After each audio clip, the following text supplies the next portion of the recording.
Hello tout le monde, on se retrouve pour une nouvelle vidéo. Donc je me retrouve dans un nouveau pays, le 25e pays que je fais là au total, et je me retrouve en Pologne, à Cracovie. Voilà, c'est super beau, là je suis sur une place. Alors je vais essayer de vous prononcer le nom. Rynek Glony, ça s'écrit comme ça, et c'est super beau. C'est un des lieux les plus connus de Cracovie, c'est une grande place. Et il y a plein de bâtiments colorés. C'est très beau. Puis il fait super chaud en plus. Vraiment il fait très chaud. Donc voilà, on est reparti pour faire quelques vidéos. Là on va faire un petit tour de la ville. Je pense que la vidéo sera en 2 jours. Donc si je suis pas habillé Paris c'est normal. Et on va également visiter... je sais même pas vraiment ce que c'est, mais un souterrain de sel. Je vais me renseigner un peu plus sur le sujet, histoire que je vous informe sur ça. Et on fera ça sûrement dans la semaine, là, parce que je reste 8 jours. Et de mon côté, j'irai visiter, enfin je sais pas si c'est le bon terme, visiter, mais voir les camps d'Auschwitz. Donc voilà, un bon petit programme en perspective. Mais c'est super beau, il y a du monde de partout. Et il fait tellement beau.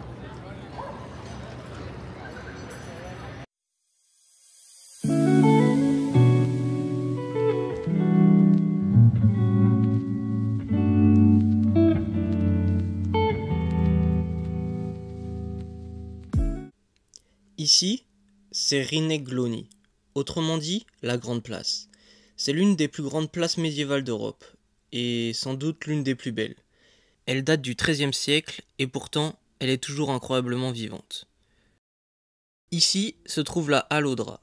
À l'époque, c'était le centre névralgique du commerce du tissu, des épices et de toutes sortes de marchandises venues de toute l'Europe.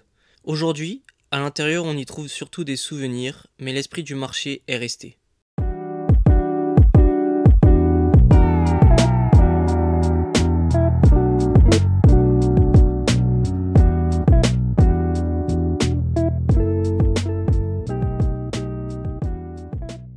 À quelques pas, il y a la tour de l'hôtel de ville. C'est tout ce qui reste de l'ancien hôtel de ville médiéval, détruit au XIXe siècle. La tour penche légèrement à cause d'un affaissement du sol. On peut monter tout en haut pour une vue panoramique sur la place. Et puis, il y a l'église la plus emblématique de Cracovie, la basilique Sainte-Marie. Avec ses 2 tours asymétriques, elle domine la place. Chaque heure, un trompettiste joue un air traditionnel, le Hejnal, depuis la plus haute tour, mais il s'interrompt brusquement à chaque fois en plein milieu de la mélodie. C'est pour commémorer un garde qui aurait été abattu par une flèche pendant une invasion mongole au XIIIe siècle, alors qu'il sonnait l'alerte.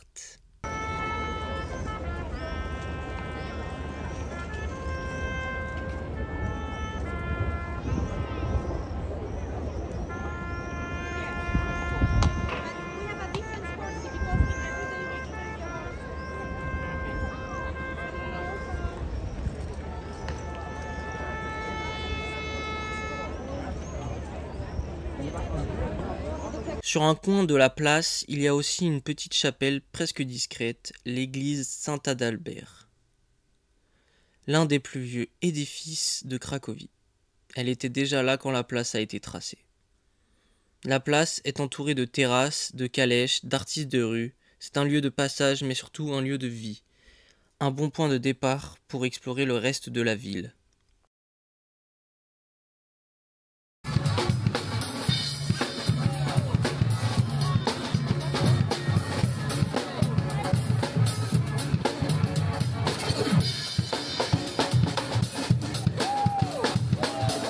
En continuant vers le sud, on arrive sur la colline de Wawel, l'un des endroits les plus symboliques de toute la Pologne.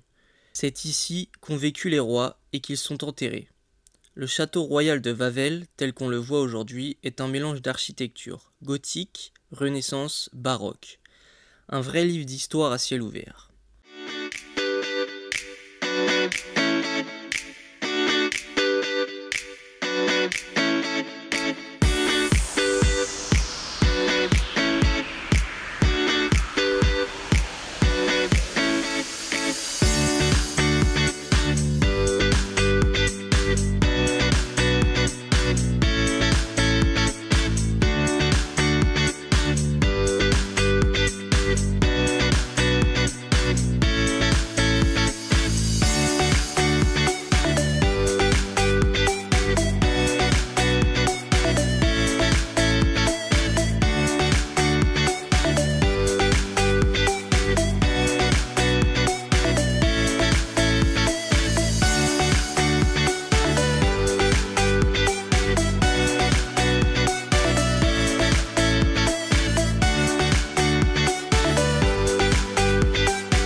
Selon la légende, un terrible dragon vivait dans une grotte au pied de la colline.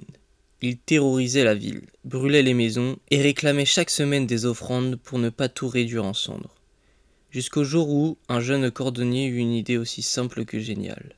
Il fabriqua un anneau de métal qu'il remplit d'un mélange de soufre et de graisse. Le dragon l'avala sans méfiance, mais la chaleur provoquée par le soufre fut telle qu'il se jeta dans le Vistule pour boire encore et encore jusqu'à exploser. Aujourd'hui, on peut encore visiter la grotte du dragon sous le château, et à la sortie, une statue crache même du feu toutes les quelques minutes. Cracovie, c'est aussi ça, un pied dans l'histoire, l'autre dans la légende.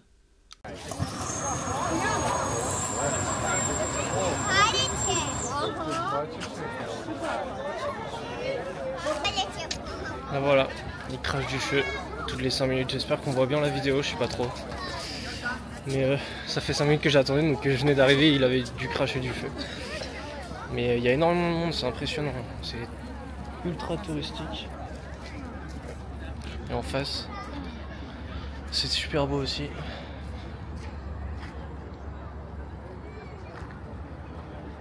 Hello l'équipe, aujourd'hui on est au jour 2. Comme vous pouvez le voir, il fait pas beau du tout, même il pleut. Mais ça fait du bien parce qu'hier il faisait beaucoup trop chaud. Donc j'ai quitté la vieille ville où j'étais hier et donc là je me trouve dans le quartier qui s'appelle Kazimierz.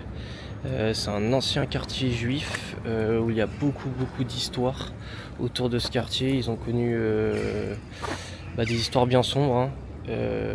L'abandon et tout ça, donc je vais vous raconter ça en voix off. Avant de parler du ghetto, il faut d'abord s'arrêter ici, à Kazimierz, le quartier juif historique de Cracovie.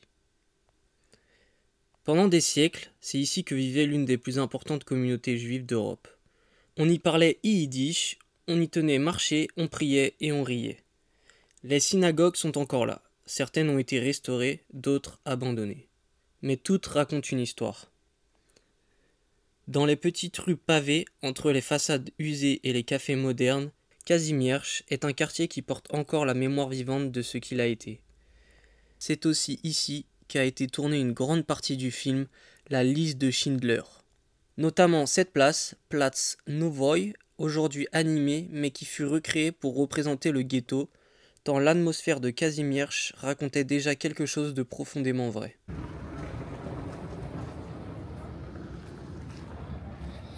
Bon, là je me trouve dans la rue de Jiroka, je crois que ça se prononce comme ça. C'est l'un des endroits les plus emblématiques dans le film de Spielberg. En effet, cette rue permettait à Spielberg de montrer la vie paisible des Juifs avant l'occupation nazie. Mais en 1941, tout bascule. Sous l'occupation nazie, les Juifs de Kazimierz sont déplacés de force vers un nouveau quartier, de l'autre côté de la rivière. Podgórze. C'est là que les nazis créent le ghetto de Cracovie. Plus de 15 000 personnes sont enfermées entre des murs, dans une zone conçue pour à peine 3 000. Les familles s'entassent, la faim, les maladies, la peur deviennent le quotidien. Certains plans du mur du ghetto existent encore aujourd'hui, des morceaux de béton gris en forme d'arche qui ressemblaient étrangement à des pierres tombales. Bon, là je me trouve dans le quartier de Podgórze, je sais pas si vous m'entendez bien, il y a des travaux juste derrière moi. Et donc en fait c'est le quartier où les nazis ont créé le ghetto pour enfermer les juifs. Et donc là je me trouve devant l'un des derniers fragments, l'un des derniers murs encore debout. Donc ce mur a été construit pour enfermer tous les juifs, séparer les juifs des autres populations dans Cracovie. Mais le pire était à venir. En 1942, les premières déportations commencent. Donc actuellement je me trouve à la Plaboaterów Getta, ça se prononce comme ça veut dire la place des héros du ghetto. Donc juste là. Les juifs du ghetto sont rassemblés sur une grande place, triés, chargés dans des wagons. Cette place, c'est celle où je me trouve maintenant, la place des héros du ghetto. À l'époque, les gens y étaient alignés, numérotés, séparés. Certains partaient pour l'usine d'Oskar Schindler, qui tentait d'en sauver quelques-uns. Les autres étaient envoyés à Auschwitz. Aujourd'hui, la place est vide, mais elle est couverte de chaises vides. Une chaise pour chaque silence, pour chaque famille effacée, pour chaque nom qu'on n'a pas su retenir. C'est peut-être l'endroit le plus calme de Cracovie, mais aussi l'un des plus lourds.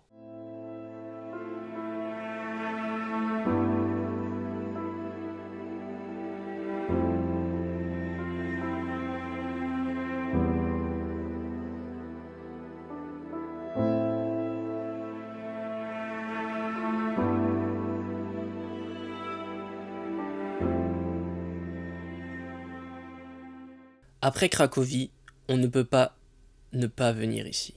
Auschwitz. Aujourd'hui devenu un musée, mais qui fut entre 1940 et 1945 un lieu de mort industrielle. Quand on passe cette porte, avec ces mots ironiques, Arbeit macht frei, le travail rend libre, on entre dans une autre réalité.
Ici, tout semble figé, mais tout hurle.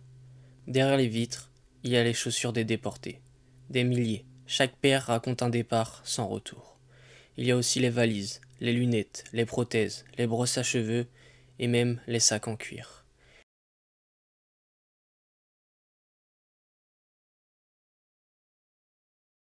Il y a les laveries, les toilettes collectives, les couloirs, les murs qu'ils semblent encore imprégnés de cris.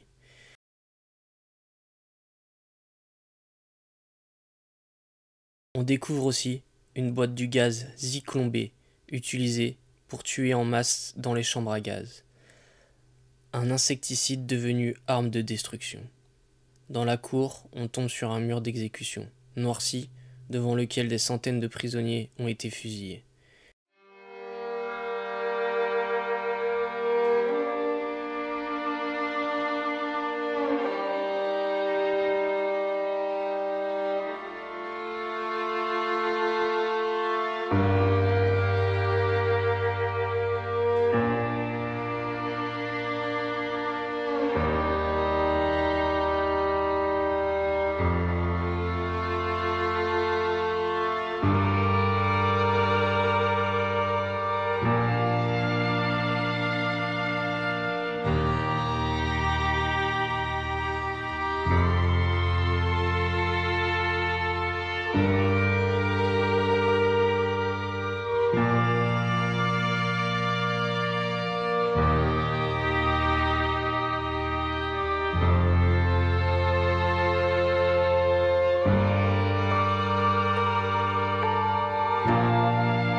Et puis, il y a ce bâtiment, sinistre, où se trouve encore une chambre à gaz et un four crématoire.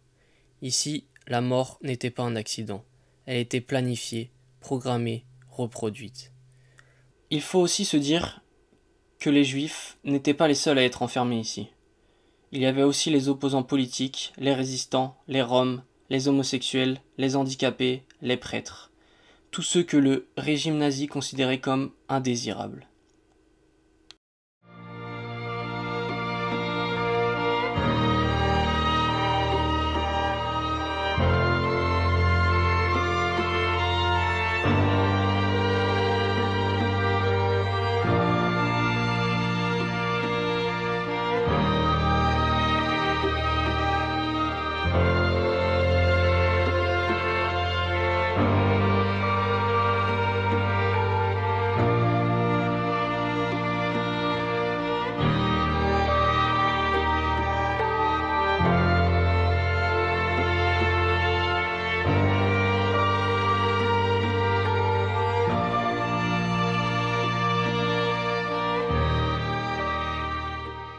Auschwitz I, c'est le début de l'horreur, avant que l'échelle ne change à Birkenau. Quelques kilomètres plus loin, on arrive à Birkenau, ou Auschwitz II. C'est ici que l'extermination de masse a été organisée avec une efficacité terrifiante. Le rail de train s'enfonce dans le camp, c'est là que les convois arrivaient. Un simple geste d'un médecin nazi décidait travail ou mort immédiate.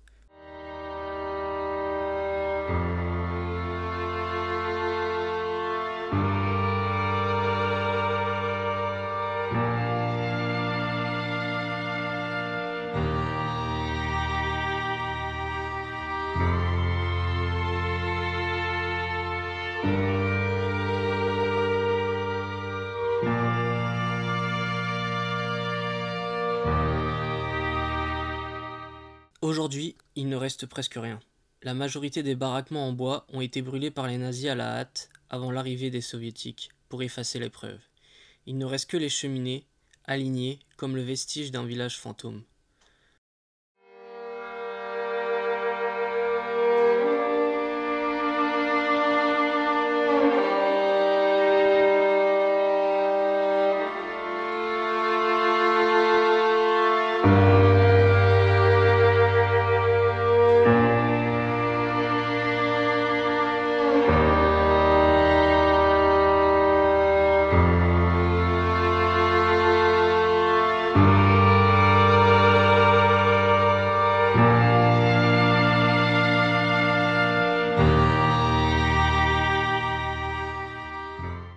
Une partie du sol, ici, est littéralement composée de cendres humaines.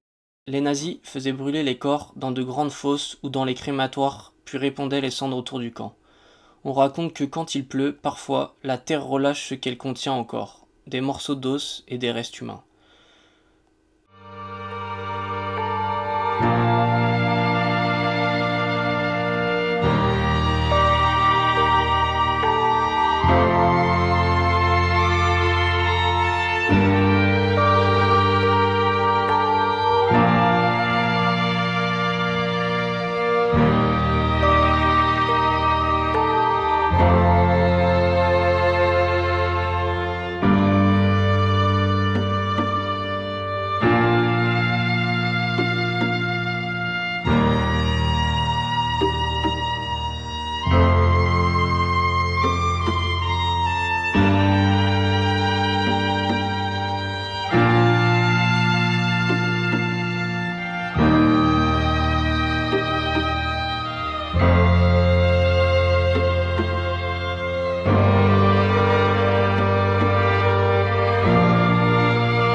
On peut encore entrer dans certains blocs de briques. À l'intérieur, les lits à 3 étages sont toujours là. Les déportés y dormaient à 6, à 8 ou plus, entassés. Pas de matelas, juste du bois, des cailloux, de la poussière, des maladies et la peur. Les plus faibles dormaient souvent en bas, là où l'humidité stagnait et les infections se propageaient.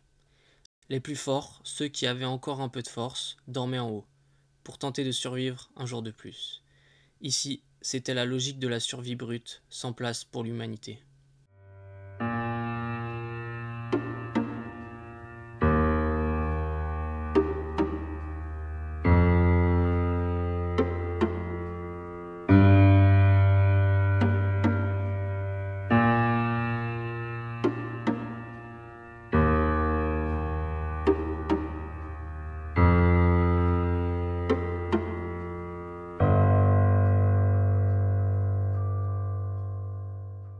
Au bout du camp, un mémorial international a été érigé entre les ruines des chambres à gaz 2 et 3. On y trouve plusieurs pierres tombales gravées dans toutes les langues. En français, on peut lire que ce lieu où les nazis ont assassiné 1,5 million d'hommes, de femmes et d'enfants, en majorité des juifs de divers pays d'Europe, soit à jamais pour l'humanité un cri de désespoir et un avertissement.